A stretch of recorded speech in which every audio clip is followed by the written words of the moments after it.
A summing amplifier is an op-amp circuit that adds together multiple input voltages and produces an output voltage proportional to their sum. It's also called an adder and is widely used in DACs, audio mixers, and more. The most common configuration is the inverting summing amplifier. Notice that the non-inverting terminal is connected directly to ground. This means that the voltage at V- is equal to 0 volts. If we use Kirchhoff's laws, we can see that the current through our first branch is just V1 minus V minus all over R1. V minus is just 0 volts, so we can say that the current through this first branch is just V1 over R1. We can use similar logic to derive an equation for current through our second and third branch. We know that the current through our feedback loop must be equal to the current through branch 1 and 2. Therefore, our I3 current is equal to I1 plus I2.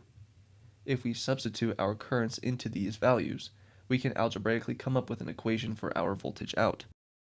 Moving into LTspice, let's build our inverting summing amplifier circuit.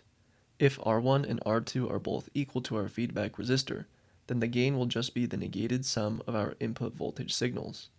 If our two input signals are both 100 millivolts, then our output should give us an expected 200 millivolt peak amplitude. If we change one of our inputs to 200 millivolts, our output is an expected 300 millivolt peak amplitude.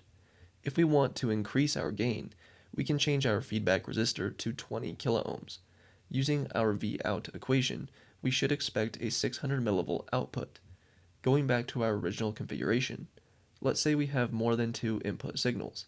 Our third input voltage will behave just like the first two. If we have three input signals at 100 millivolts, our expected output is just 300 millivolts. This is why this circuit is called a summing amplifier.